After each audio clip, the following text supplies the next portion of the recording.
लाभले आम्हास भाग्य बोलतो मराठी, जाहलो खरेच धन्य ऐकतो मराठी।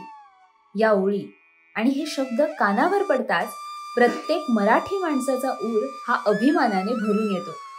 संत महात्म्यांनी समृद्ध केलेली आपली मराठी भाषा ही अमृताहुनी गोड असल्याचं प्रत्येक शब्दात जाणवतं। या भाषेला चिरायू करण्यात अनेक थोरा मोठ्यांनी प्रयत्न केलेत।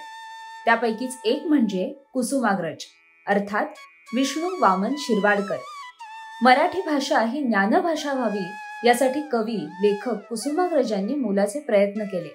त्यामुळे त्यांच्या जयंतीचं औचित्य साधून 27 फेब्रुवारीला मराठी भाषा गौरव दिन साजरा केला जातो। 2013 पासून 27 फेब्रुवारी हा दिवस मराठी भाषा गौरव दिन म्हणून साजरा करण्यास सुरुवात झाली।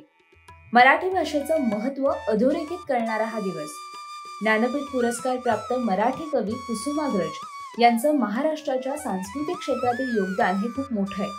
मराठी साहित्य क्षेत्रात नाटककार, कथाकार, कादंबरीकार, कवी आणि समीक्षक म्हणून कुसुमाग्रजांची मोठी ख्याती आहे। मराठी भाषेचा सन्मान वाढवण्यासोबतच तिच्या प्रसारातही त्यांचं महत्त्वाचं योगदान आहे।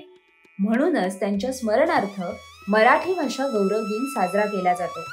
देशात सर्वाधिक बोलली जाणारी मराठी भाषा ही प्राचीन काळापासून अस्तित्वात आहे। काळानुरूप तिच्यात बदल होत गेले, पण भाषेचा गोडवा मात्र टिकून राहिला। संत ज्ञानोबांची ज्ञानेश्वरी ही याच भाषेतली आणि संत तुकोबांचे अभंग देखील याच भाषेतले। छत्रपती शिवाजी महाराजांनी व्यवहारात वापरलेली भाषा देखील हीच आणि टिळक, शाहू, फुले, आंबेडकरांनी गुलामी तडकलेल्या माणसाला जागा करणारी भाषा देखील हीच।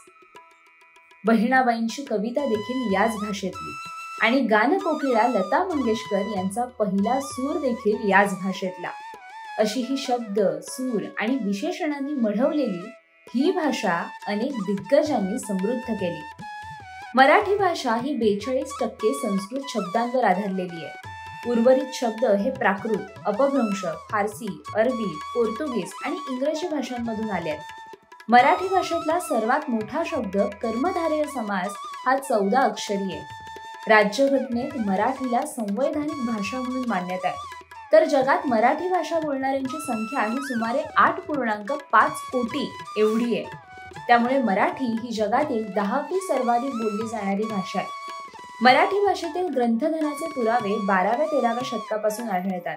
त्यामुळे या भाषेला 3 ऑक्टोबर 2024 मध्ये अभिजात दर्जा देखील देण्यात आलाय। त्यामुळे याच भाषेत आपला जन्म होणं आणि ही भाषा आपल्या मुखी येणं हे आपलं भाग्यच म्हणावं लागेल। त्यामुळे गझलकार सुरेश भट यांनी म्हटल्याप्रमाणे लाभले आम्हास भाग्य बोलतो मराठी, जाहलो खरेच धन्य ऐकतो मराठी।